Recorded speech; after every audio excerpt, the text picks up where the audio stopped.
There is great love in here for you. Now I know how it feels to experience my own worthiness. Well, we don't disagree with you, and that's what we were saying to our friend earlier when both of them were sitting here in the chair. That's how you do it. You want something, you line up with it, it comes, and you say, I did good. I did that. And when something not so good comes, you say, I did that. I did that too. I did that. I did that too. So you understand it's not about worthiness, it's about alignment, it's about letting it in. I told myself that if I ever had the opportunity to sit before you. Oh, out of time.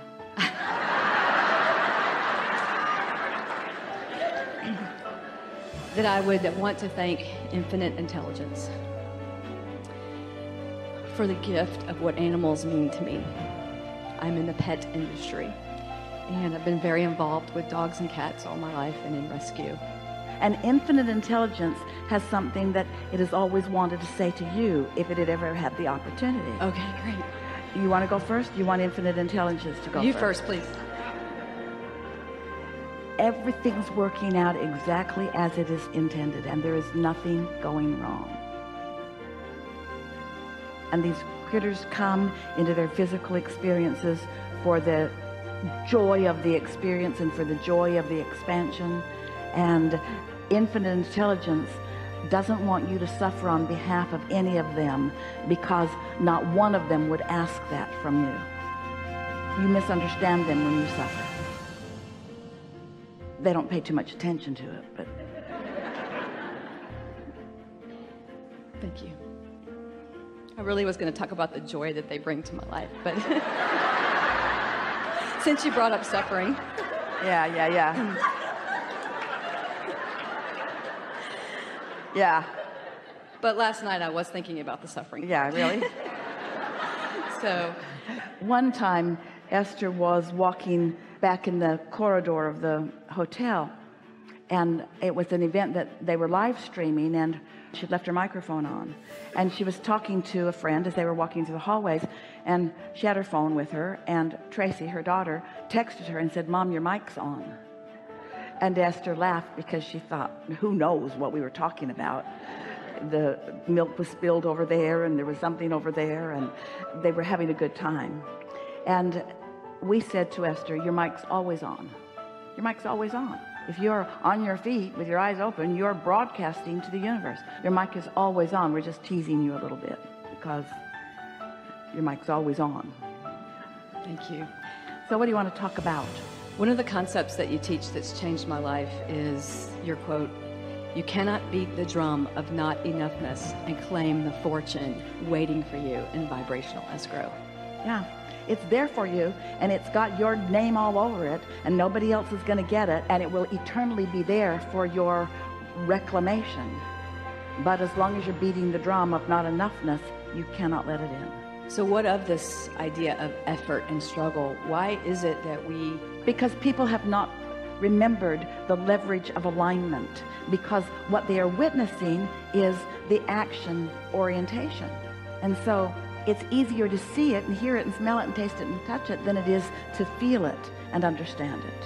And then the next question would logically be, well, why would anybody put themselves in that position where they don't remember the importance of all of this? And the reason is because you wanted the exposure to the contrast, and you wanted to put things in your vortex, and you really figured it wouldn't be too hard to figure it out. Because when you came into this physical body, you felt so good, you thought you would always focus in those ways. But in the process of the step oneing, which is so important, so many people get focused upon what they don't want and sort of stay there, and then you get sort of influenced or coaxed into letting what you see be the reason for the way you feel, not able to step back and look at the big picture. When you were presenting to us and you were talking about the rescue animals, and you were presenting a vibration that was very clear to us, and we wanted to give you the big picture. And sometimes the close-up picture in physical warms your heart too, but sometimes it doesn't. And so you have to insulate yourself in a way that no matter what picture you are observing, you have the shock absorbers of infinite intelligence flowing through you, so that you understand the value of all of it. Not one of you said, I'll go forth, but before I get into my physical body, clean it all, because when I get there, I want it to be nice and clean. I want everybody nice to each other. I want all the governments to be working well. I want prosperity to be abounding. No diseases, please. Just get it all cleaned up and then I'll go. And we say you'd still be sitting with your feet dangling over the edges of some cloud somewhere, because you would have never come. That's not the way it is at all. You would have never come at all, because you knew the value of coming into the blessed contrast that would produce within you the life-giving property of a desire that would summon. And you know that there is no satisfaction that is apart from the summoning. And you knew that it was set up in such a way that that would naturally happen to you. You knew that contrast would cause you to ask. You knew your inner being would join the asking. You knew that law of attraction would respond to your inner being, and you knew that that influence and that point of attraction, which every bit of it includes you, would be calling you to it. And you knew that when you, knowingly or not, let yourself move in the direction of that desire, that it will feel blissful, that it would feel satisfying, and that when you didn't, it wouldn't. And you figured, that's guidance that will be crystal clear for me. Well, then there were some humans that kind of turned you around on that. They said, come and join our club. It's a religious club. You'll like it. Come and join it. And these are the rules. Can't do those things and must do these things. So you say, oh, looks fun. Let me in. So in you go. Sarcasm from source is weird, isn't it? So in you go.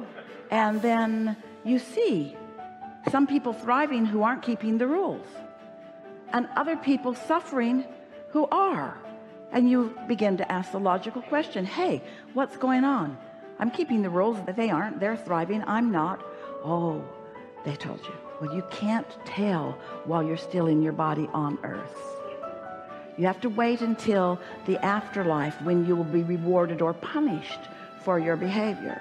And so then you lost your guidance system. How do I know? That means this stuff that feels good is bad, and this stuff that feels bad is good. We're not kidding you. That's how it happened. So I want to be good. I want so to be good, so I will suffer. It was an easy setup, wasn't it? And you know what's behind that? There was no sinister plot. The reason for that is simple. It'd be easy for you to hear this.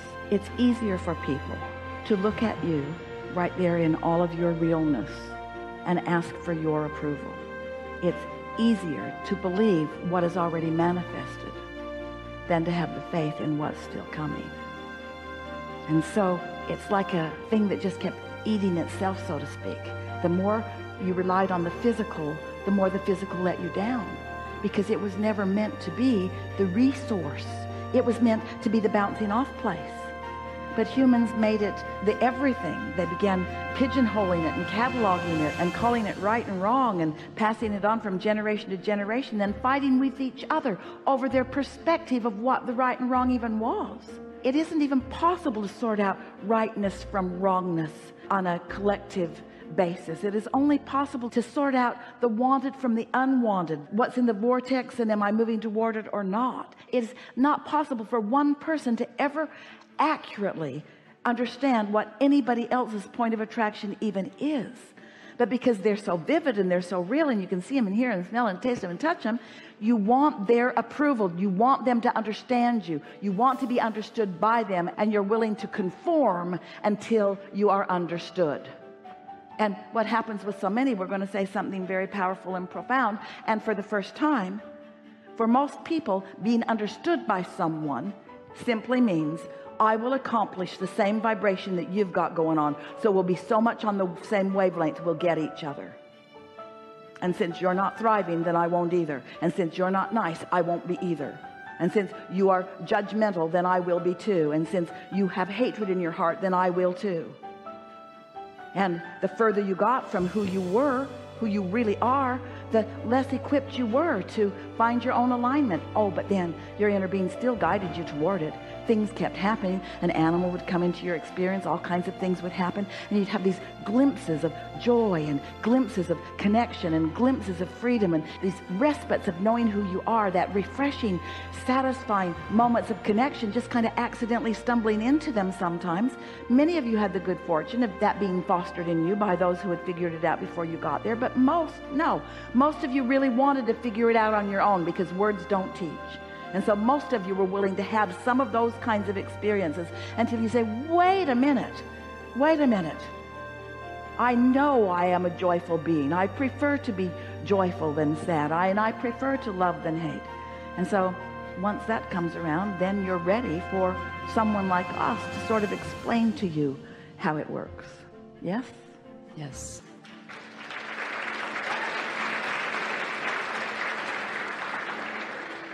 I grew up in that home that you just described, that right, wrong, that strong fundamentalist. My family thought Jerry Falwell was liberal. So that strong fundamentalist, right, wrong, punishment, heaven, hell. And this thought system. It's all right, because we're not pushing against that. We're just answering your question.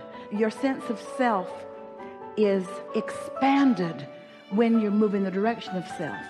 And your sense of self is diminished when you move in the direction of anyone else.